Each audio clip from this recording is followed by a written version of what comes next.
Video में आगे बढ़ने से पहले लाइक और सब्सक्राइब कर दो भाई, नए आए हो तो। था। उसके मालिक मिश्रा जी थे। उस ढाबे में वेज नॉन वेज हर टाइप का खाना मिलता था।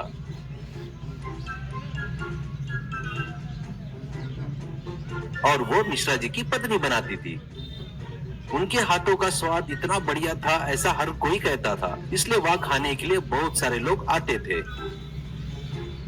मिश्रा जी का परिवार भगवान में आस्था थोड़ा ज्यादा ही रखता था। वे गणपति बापा की पूजा किए बगैर रोज अपना काम शुरू नहीं करते थे। अगर उनके यहाँ कोई पंडित या जोशी लोग आते थे तो उनका आदर सत्कार करके ही भेजते थे।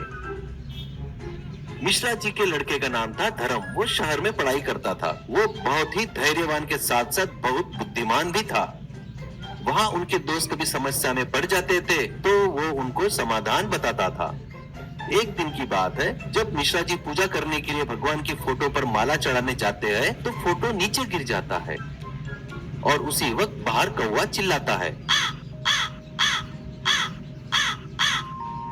तभी मिश्रा जी की पत्नी, ओ जी, भगवान का फोटो नीचे गिरना और उसी वक्त कौवे का चिल्लाना, मुझे कुछ अपशगुन सा लग रहा है, मुझे डर भी लग रहा है। तभी मिश्रा जी भगवान का फोटो पूछते हुए, मुझे भी ऐसा लग रहा है, हमें फौरन जाकर पंडित जी से बात करना होगा। और वो लोग सारी घटना पंडित जी को बताते हैं। पंडित जी के पास जो लोग भी जाते हैं वो हमेशा उनकी जन्म कुंडली पंडित जी के पास होती है। इनकी बात सुनकर पंडित जी मिश्रा जी की जन्म कुंडली निकाल कर पढ़ते हैं और कुछ हिसाब लगाते हैं और कहते हैं, पंडित जी, मिश्रा जी, अगले 2 महीने में आपको और आपके परिवार में भारी नुकसान होने वाला है। आप पर भारी आफत आने वाली है, ऐसा कहते हैं। मिश्रा जी, क्या सच में ऐसा होगा पंडित जी? मेरा व्यापार तो अभी बढ़िया चल रहा है, इसका कोई उपाय तो बताइए। पंडित जी, जो आफत आने वाली है वो तो आएगी ही, क्योंकि आपकी ग्रह स्थिति ठीक नहीं है। ये तकलीफें ज्यादा दिन तक नहीं रहेगी, फिर भी 6 महीने तक आपको तकलीफ झेलनी पड़ेगी। फिर किसी व्यक्ति के द्वारा ही फिर से आप अच्छी पोजीशन पर वापस आएंगे।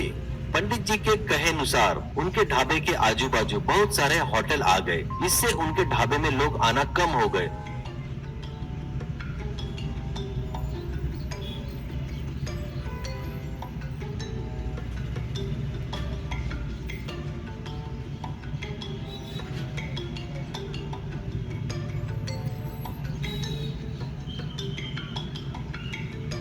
कम हो गए मतलब किसी किसी दिन तो एक ग्राहक भी नहीं आता था। ये देख मिश्रा जी, अरे यार, पंडित जी बोले थे वो बुरे दिन शुरू हो गए हैं लगता है, अब हम कुछ नहीं कर सकते, ऐसा अपनी पत्नी से कहता है। ऐसा रोज ढाबा खोलकर बैठते थे ग्राहक के इंतजार में, पर एक ग्राहक भी नहीं आता था। ऐसे ही खाली हाथ शाम को घर चले जाते थे। ऐसे ही 6 महीने बीत गए। अब धर्म अपनी पढ़ाई पूरी करके घर आ गया था। धर्म, पिताजी, इतना कुछ हो गया पर आपने एक बात भी नहीं बताई मुझे। बताते तो कुछ सलाह तो देता था मैं। माँ, बेटा, ये सब भगवान की लीला है, हम कुछ नहीं कर सकते। धर्म, माँ, सब कुछ भगवान के भरोसे छोड़ेंगे तो कैसा चलेगा? हम थोड़ा प्रयास करेंगे तो थोड़ा भगवान भी हमें शक्ति देगा और हमें ऐसी परिस्थिति से बाहर निकालेगा।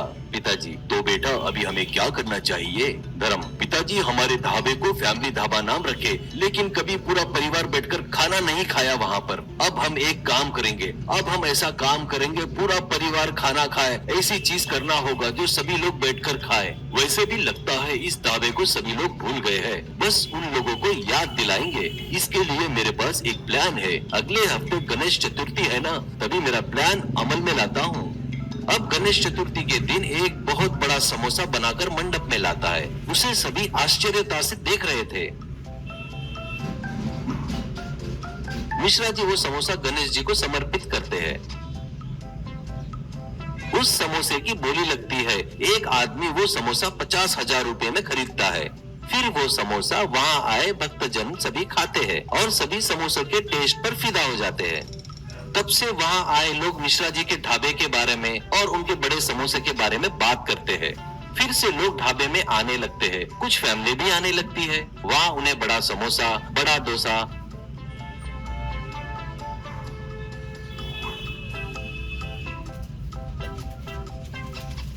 बड़ा फैमिली प्लेट बिरयानी, अंडी बिरयानी बनाकर खिलाने लगे।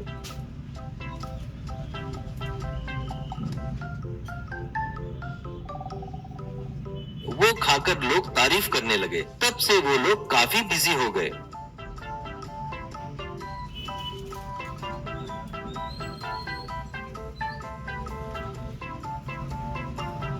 भरपूर पैसा भी आने लगा।